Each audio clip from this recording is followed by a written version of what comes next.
أغرب 4 أماكن في الوطن العربي، من العراق إلى مصر، ومن السعودية إلى الجزائر. هناك أماكن تخترق الزمن وتهمس لنا بأسرار لا يعرفها إلا القليل، من شبكة مائية اختفت في جنوب العراق إلى حفرة نارية وسط جبال السعودية، ومغارة مصرية تنطق بلغة أسلافنا، ووصولا إلى رمز هندسي مبهم محفور في صحراء الجزائر.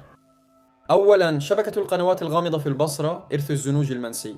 في سهول شط العرب كشفت صور الأقمار الصناعية عن شبكة ضخمة من القنوات والسدود الترابية بنيت في القرن التاسع الميلادي خلال ثورة الزنوج في العصر العباسي. نظام ري معقد شمل آلاف السدود والقنوات يمتد من البصرة إلى الخليج العربي. كيف تم بناؤه؟ ولماذا اختفى من كتب التاريخ؟ هل كانت هناك مدينة مائية متقدمة سبقت زمنها؟ أم أن هذا الإرث أنسي عمداً؟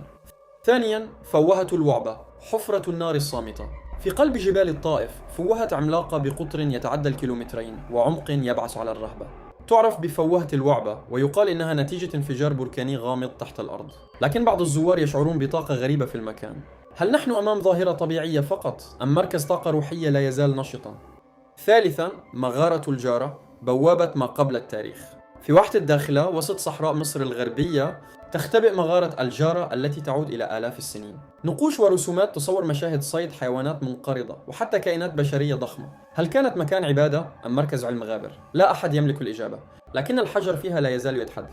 رابعاً وأخيراً، البنتاغرام الغامض في نيسانيان، لغز الجزائر المدفون. في منطقة أوم العسل بالقرب من تندوف يظهر من الفضاء رمز هندسي على شكل نجمة خماسية محفورة بدقة على الأرض دون أثر لبنائها. هل هو من صنع حضارة مندثرة أم أنه رسالة من السماء؟